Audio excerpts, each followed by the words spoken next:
a Aldo Alban, del Instituto Geológico y Minero Metalúrgico de INGEMET. Él es doctorado en geociencias, investigador de geociencia, que estudia las rocas,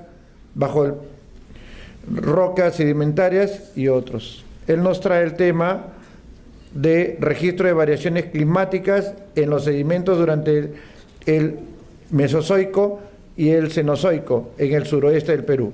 Lo recibimos con un fuerte aplauso, por favor. Doctor. Buenos días.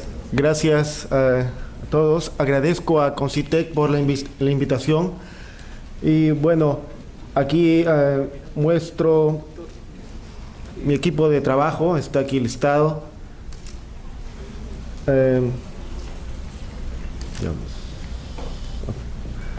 Bien, el proyecto que he dirigido trata sobre el estudio de rocas. Soy geólogo y estudio los suelos, los sedimentos, las rocas antiguas.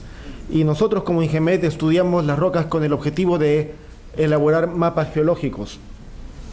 Entonces, para estudiar las rocas necesitamos un sinnúmero de métodos que tienen que ser integrados en un afán de mejorar los procesos, mejorar las técnicas y mejorar los mapas y brindar mejor información al usuario. Es que necesitamos contar con métodos que nos acerquen a la verdad. Tengo el orgullo de decir que gracias a Concitec y al proyecto GR41A del INGEMET hemos podido desarrollar con éxito este proyecto, hemos podido tener un cofinanciamiento que nos ha permitido mejorar procesos en los laboratorios del INGEMET y nos permite extraer de una manera muy precisa, muy delicada, algunos minerales accesorios que existen en las rocas que tenemos en nuestro territorio. Entonces nosotros podemos, en esta presentación rápidamente quiero mostrarles que se divide en dos partes, la parte aplicativa y la parte científica. Vamos rápidamente a la introducción. El proyecto se centró en las rocas de Tacna.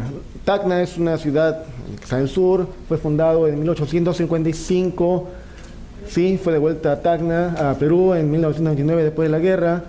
Tiene más de 300.000 habitantes y el PBI aumenta considerablemente. Eso quiere decir de que hay tasas que indican de que va a aumentar aún más la población, entonces hay una necesidad creciente sobre la búsqueda de agua. Esta es la geomorfología de Tacna, fue tomada de la INRENA, y bueno, con eso quiero mostrarles de que hay una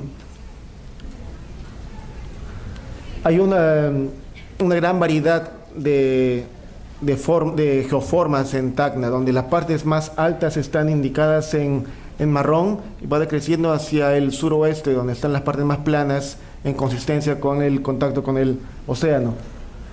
Esto es un mapa en vista, en perspectiva de Google Earth de Tacna. Aquí está a la derecha la cordillera occidental. Tacna está casi en el medio de lo que indico como la depresión central, y hacia el lado izquierdo hay algunas montañas que es el último remanente de la cordillera de la costa. Y en Tacna, la llanura de los Palos, pues ya no hay más cordillera, está todo plano. Ahí está Tacna. Entonces, para resolver esta necesidad, tenemos que ir desde lo más preciso hasta lo más grande. Vayamos por lo más grande. Para empezar, tenemos mapas geológicos que queremos cartografiar, queremos definir si es que corresponde a una roca definida o no. Para hacerlo, necesitamos identificarlas, pero también existe una problemática. Tenemos que identificar las rocas que están en los cerros y con eso tenemos que saber, sí o sí, qué rocas yacen, qué rocas están debajo de Tacna, cómo es su comportamiento, cómo es su porosidad, de qué está compuesto, qué minerales tienen, cómo se va a disolver en contacto con el agua o con otros fluidos. Esas cosas pueden saberse con esos estudios. Bueno, ese es algo del proyecto de INGEMET que fue cofinanciado por Concitec. Consistió en un equipo de trabajo. Los responsables fuimos al campo, cartografiamos las rocas, tomamos muestras de las rocas, también de los sedimentos, los llevamos al laboratorio y aplicamos estos métodos: geocronología, termocronología, litogeoquímica, geofísica, sedimentología y cartografiado geológico. Claramente nosotros no vamos a descubrir la pólvora, pero necesitamos contar con métodos que nos ayuden a descifrar mejor la configuración estratigráfica. Es decir, necesitamos contar con todos los métodos posibles para armarlo. Entonces, es ese motivo por el cual contamos con eso. Al menos nosotros podemos extraer los minerales que se pueden analizar en máquinas especializadas como ablación láser, geoquímica de minerales, etcétera, o termocronología, y las podemos enviar a laboratorios. Claro, esas máquinas aún no existen acá en el Perú, pero al menos contar con esos métodos nos da un valor agregado en los mapas. Y la idea es que esos productos sean de alcance nacional. Es más, si ustedes visitan la página del INGEMET, está disponible al público en general, porque la idea es de que la información sea para todos. Quizás de esta manera podamos reducir los impactos sociales, esos conflictos que siempre acuden, porque la población tiene que estar informada de qué es lo que tiene el suelo. No solamente vamos a buscar minerales y rocas, sino también vamos a buscar hacerles conocer de qué está compuesto su suelo, si es que es tóxico o no, si es que hay riesgo de desastres, etcétera. Y eso se va a saber mientras mayor énfasis le pongamos en la difusión de la información. Volviendo al tema, entonces, ¿cómo es que formulamos este proyecto? Hay un principio básico. Lo que sucede a inicios de la Tierra, pues tiene una configuración de sedimentos que representa el contexto en lo que existió. Mientras sigue sucediendo el tiempo geológico, pues los sedimentos se van cargando de montañas nuevas que van surgiendo a lo largo de los millones de años y va a tener una asignatura típica. Es decir, si yo agarro un sedimento de Jurásico, es decir, de 170 millones de años, va a tener la composición mineral de las rocas que existieron en ese tiempo, no más jóvenes del Jurásico. Y así sucesivamente con las capas. Y esto, con las capas que siguen. Y este es el criterio que tenemos a continuación. Esto es algo análogo. Para que tengan una idea de qué es una cuenca sedimentaria. Dirán, ¿qué tiene que ver esto con una cuenca? Pero tiene bastante. Una cuenca sedimentaria es un enorme depresión donde se acumulan sedimentos. Esos sedimentos después se consolidan, se litifican y emergen a manera de cordilleras. Es lo que tenemos ahora. Y eso sucede a lo largo de los millones de años. Pero sin embargo, nosotros como geólogos solo tenemos una pizca de información de esa historia. A lo largo de la historia ha pasado un montón de actividades, la guerra del Pacífico, bomba de Hiroshima, terrorismo, etcétera, ha pasado un montón de cosas. Pero esas actividades nosotros lo sabemos muy bien porque hay muchos registros. En el caso de la historia antigua de la Tierra, solo contamos con los sedimentos. Esto es un testigo de perforación que se ha sacado a aquella cuenca sedimentaria. Y no tenemos más que aquellos sedimentos. En ese contexto tenemos que ser bastante estrictos y mezquinos con la información. Todo lo que nos aporte información es bienvenido. Bien, entonces hay dos partes. Como Tacna tiene un montón de rocas, vamos a dividirlas en dos. Las rocas que formaron la cuenca sedimentaria Arequipa antiguas, las rocas de la cuenca Moquegua, es decir, las rocas más antiguas, la cuenca Arequipa. Las rocas más recientes, donde está el agua, la cuenca Moquegua. Nosotros traemos los sedimentos, las muestras y las trabajamos en el laboratorio por los procesos que están viendo ahí. Son algunos de los procesos más resumidos. Traemos las muestras, las chancamos, las miramos en microscopio, las mandamos a los análisis diversos y a la vez producimos slides que nos da esa configuración o esa asignatura sedimentaria que representa a la roca. Bien, vayamos a Tacna. ¿Por qué me pongo más énfasis en mostrar en Tacna? Porque casi todo el territorio de Tacna está cubierto por rocas mesozoicas que están divididas en ese cuadro de la izquierda de acuerdo a su asignatura estratigráfica y a su composición litológica y mineral. Pero vean de que hay un problema. La población, las personas perforan en muchas partes de la llanura, en sitios donde está plano. Entonces no se tiene una idea de qué es lo que hay debajo, solo están los cerros. Hay muchos estudios que es una larga discusión en el cual tratan de definir de qué está hecho el suelo abajo. Aquí les traigo algunos aportes. Una columna estratigráfica es un registro vertical de los cerros, de las rocas, porque una cuenca sedimentaria se deposita en sedimentos capa por capa, por capa, por capa. Cuando emerge, después de muchos millones de años, se forman los cerros y ahí están las rocas. Entonces hay que registrarlas, como está aquí en la columna a la izquierda, mediante un cuaderno de campo, que después es usado por nosotros, indicando las muestras y los procedimientos que tenemos. Así se hizo para todos los cerros de Tacna. Al final tenemos 4 columnas, que esas son las más representativas para esta exposición, en las cuales muestro que en los cerros están compuestos de esta litología, conglomerados y al tope ignimbritas. Conglomerados quiere decir que son sedimentos que vienen de procesos aluviales, fluviales, y están cubiertos por capas de ignimbritas de un volcanismo que sucedió en el Mioceno, es decir, hace 25 millones de años. ¿De acuerdo? Si seguimos más adelante, vean el mapa a la superior izquierda, en la flecha roja, estamos ya a la altura de Tacna, y en ese perfil pequeño que acabo de mostrarles, estoy tratando de contrastar la litología de los cerros y la litología de lo que está debajo de Tacna, ya que tengo algunos pozos de perforación ahí mostrando. Entonces, vean de que en primera instancia la litología que está en los cerros se correlaciona o se compara o se parece mucho a los registros litológicos que están en los pozos. Y ni hablar, pues también es lo mismo cuando vemos los pozos de perforación que están cerca a la playa. Estos se parecen mucho a los depósitos que están aflorando en los cerros.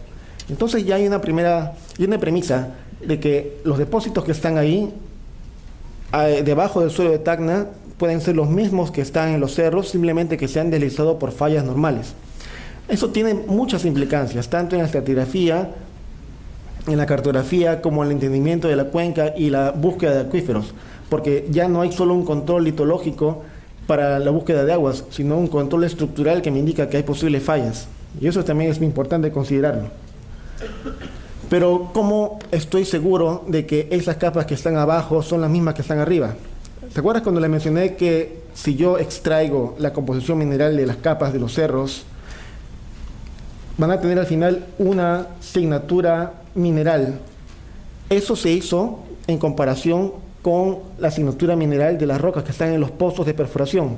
Y vean, lo que está arriba cada rayita con colores es una muestra, y hay variedad de minerales. El grupo A son los espectros de las muestras que están en los cerros, y el cuadro de abajo son las muestras que están en los testigos de perforación, o sea, debajo del suelo. Y vean de que las rocas que están en la base de los cerros son iguales a las que están en la base de las perforaciones. Entonces hay una correlación perfecta. Y si quiero estar más seguro aún, cojo algunos minerales que son específicos y que resisten más el transporte sedimentario y fluidos minerales. Y vean de que efectivamente así es. Los sedimentos, aquí están mezclados los dos grupos de muestras, de pozos y de cerro. Y vean de que ambos, la parte inferior, es decir, la formación Moquegua, la parte más inferior de los pozos, se caracterizan porque no tienen nada de ortopiroxeno y tienen abundancia de titanitas y de un índice llamado granate y zircón. En contraste con las de arriba, tengo pues mucho ortopiroxeno y casi nada de titanita. Eso quiere decir que si yo hago alguna vez o direcciono un pozo y saco esas muestras, lo comparo con estos y voy a saber dónde estoy estratigráficamente y cuántos metros me falta para ubicar los deseados acuíferos. También hemos usado líneas sísmicas, es decir, información sísmica, geofísica del offshore de Tacna, es decir, las playas de Tacna, donde está el territorio todo el océano. Vean, las líneas que están aquí en negro es la posición de estas líneas. Y aquí, mediante una interpretación geológica, lo que hemos visto es de que la mayoría de los sedimentos que viene de la cordillera occidental, pues en sus tiempos, es decir, Mioceno, Oligoceno, desde hace 30 millones de años, provienen de la erosión de la cordillera occidental, de sedimentos tanto del grupo Moquegua, de la cuenca de Arequipa. Y se observa que ha sucedido eso porque ahí, en esas líneas negras que están en los polígonos naranja, son geometrías depositacionales.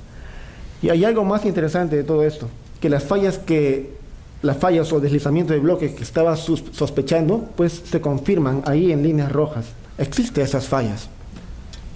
Además, permite afirmar de que el suelo que está en Tacna no solamente es cenozoico de la formación Moquegua, sino que también tiene un máximo espesor de 600 o 700 metros. Eso es crucial para las exploraciones.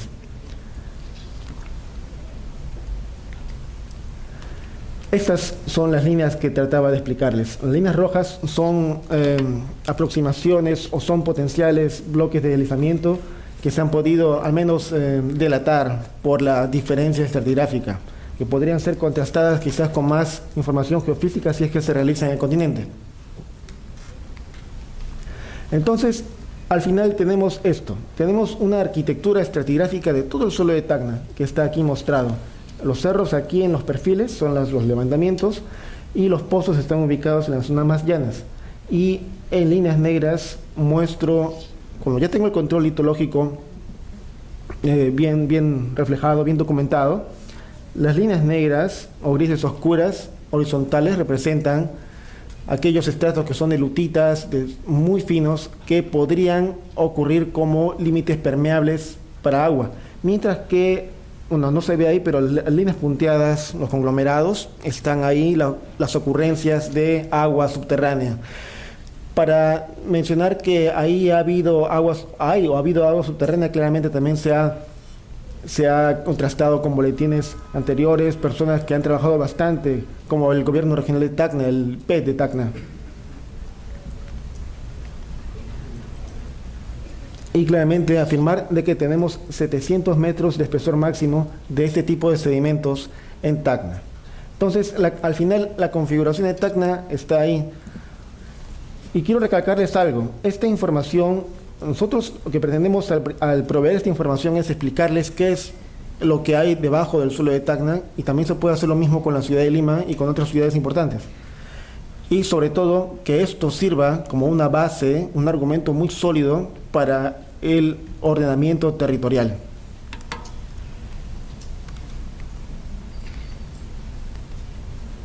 Eso fue parte de de los resultados aplicativos. Y ahora me gustaría mostrarles algo acerca de las rocas que están debajo de esas, las rocas mesozoicas, es decir, las que tienen cerca de 170, 100 millones de años. Estas rocas en realidad son más escasas, porque son más antiguas. La orogenia andina ha hecho de que se erosionen y se pierdan, y solamente quedan pequeños remanentes. A pesar de eso, hemos podido lograr el mismo tipo de análisis en Tacna. Hemos hecho mapas geológicos, hemos tomado muestras, igual con la misma metodología, y hemos analizado todos los, aunque son pocos, todos los afloramientos de rocas que hay. Hemos hecho columnas, tomado muestra, ver a la lupa, y al final tenemos estos al menos 4 registros estratigráficos de Tacna. Y bueno, hay novedades sobre eso. Sobre Tacna y sobre Arequipa, pues se tiene que, bueno, siempre afloran ese tipo de cerros con un montón de estratos. El hecho de que la novedad de ahora es que, bueno, mediante un análisis de facies y con algunos métodos analíticos hemos podido deducir de que estas rocas en realidad son rocas muy antiguas que han sido formadas en un ambiente fluvial meándrico, como los que existen en la selva. Esto, francamente, es una novedad realmente. Y por eso es el nombre de los registros de variaciones climáticas, porque al final de la presentación les voy a explicar por qué varían los climas desde hace 170 millones de años hasta la actualidad. Si vemos esto, quiero mostrarles de que este apilamiento de rocas se depositó cuando el sur del Perú, era un extenso meandro. Había un montón de haces meándricos porque era semiplano, era muy similar al de la selva, quizás con algunas montañas levantadas, por eso es que tiene algunos sedimentos derivados de esos. Mientras más se hacía joven, es decir, Cretácico inferior, la pendiente cerca de la cordillera occidental se levantaba muy poco, se levantaba y ya cambiaba un poco las fases. Déjame decirles de que esos ríos, estas facies fluviales son bastante sensibles, como el clima. Son muy sensibles. Si se mueve un poco las cordilleras, va a cambiar todo. En ese contexto puedo decirles de que los Andes no se han empezado a mover desde el Eoceno, quizás desde mucho antes. Solamente que las asignaturas sedimentarias son distintas, y aquí lo vemos.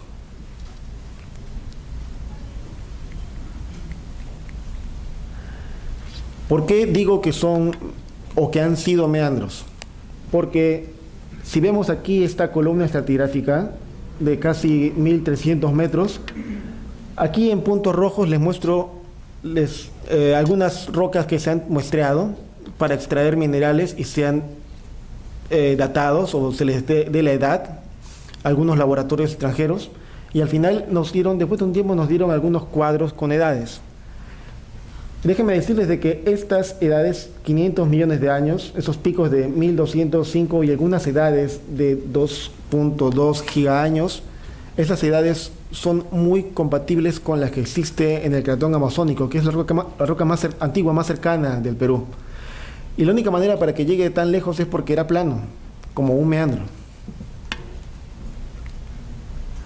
Y aquí algunas signaturas de minerales pesados que se han sacado de esos sedimentos que avalan esta declaración. Es decir, para que aparezca solamente ese zircón, lo rosado, turmalina, rutilo, son rocas que han resistido un intenso transporte sedimentario, al menos mínimo 200 kilómetros.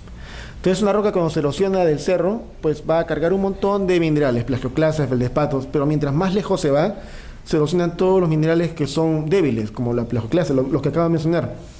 Las micas, las biotitas, etcétera, y solamente quedan los más resistentes: cuarzo, turmalina, zircón y rutilo, siempre están ahí.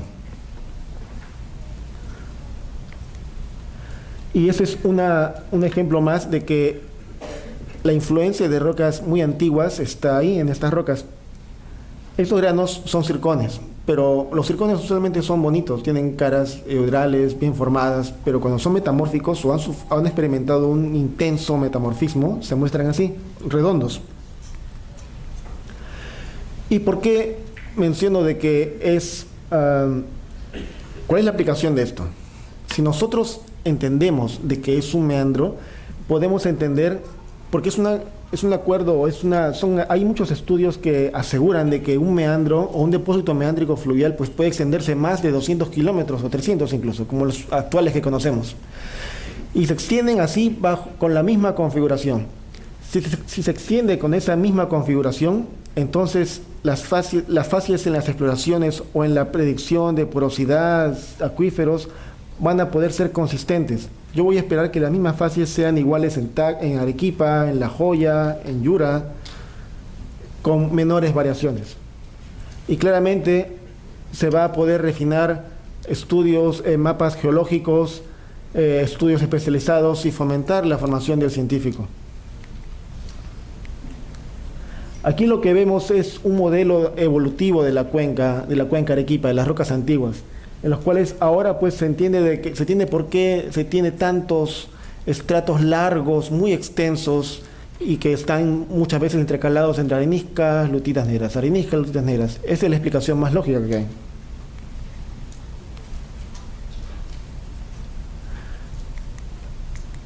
Bien. Entonces, si nosotros vemos la composición de estas rocas, una vez más, para confirmar este hecho, pues aquí están. Esta es una vista de la sección delgada. Es una roca que se le ha hecho un corte y se ha puesto ese corte en una lámina de vidrio y se pone en el microscopio para ver los componentes minerales. Vean que todo es cuarzo. Hay uno que otro arcilla por ahí que es propio de la sedimentación, que después se metamorfiza, se convierte en filitas y otros tipos de silicatos que actúan como cementantes de los granos. Y hay por ahí también algunos granos de cuarzo y zircón y confirman el hecho. Entonces, para terminar, este es un modelo evolutivo de las pocas rocas que existen en Tacna. Se entiende de que en todo el sur del Perú, sin considerar el acortamiento andino, ha existido un montón de haces meándricos que han distribuido todos los sedimentos en todo el sur peruano, que ahora lo conocemos como Grupo Yura. Y este es un modelo geológico que nos permite, esta es la parte científica, cómo es posible de que si ustedes van a ver la literatura antigua, van a ver de que, claro, en el Grupo Yura, todo este apilamiento de rocas, hay un montón de fósiles marinos. Si yo digo que es un meandro fluvial, ¿cómo es posible de que haya fósiles marinos? Hay muchas evidencias en estas fases de que hay medios tidales, quiere decir que está mezcla de fluvial con tidal. Ya que es una cuenca tectónicamente activa, se abre, se inunda el mar periódicamente y deposita estos fósiles marinos, pero sigue funcionando el mismo contexto. ¿Y cómo funciona? ¿Por qué las variaciones climáticas? Nosotros conocemos a Tacna como está ahora, con montañas, un clima muy árido, pero en el Jurásico era muy húmedo, muy húmedo, con muchas plantas continentales y con alguna influencia marina, con meandros fluviales. Después se hace un poco más trenzado, claramente sigue siendo fluvial, con mucha influencia marina, y después llega los procesos de levantamiento de los Andes en el Eoceno, Oligoceno, y se produce toda la depositación de sedimentos que existen en Tacna y que acabo de explicarles. Entonces, ¿cuáles son las conclusiones? El convenio 216-2015 entre Ingemet y Infondesit ha permitido aplicar estos métodos, mejorar los laboratorios, y ha permitido también la realización de tesistas, 4 por el convenio, 2 por el proyecto, los cuales sus aportes han sido bastante cruciales para el proyecto. Se ha permitido elaborar publicaciones científicas especializadas en medios locales, en medios internacionales y también en congresos geológicos peruanos. Se han implementado métodos en los laboratorios para extraer los minerales que nos insertan en la tecnología de la datación de los sedimentos, de la exploración especializada de los recursos. Y bueno, permite también dar aportes al usuario acerca de la configuración de las rocas que existen en Tacna y mejorar con eso las exploraciones por recursos hídricos y mejorar la calidad de vida de más peruanos. Bueno, aquí menciono también algún apoyo, personas que nos han apoyado y bueno, han sido valioso y crucial apoyo en el proyecto. Muchas gracias por su atención. Muchas gracias, doctor. Al centro, por favor.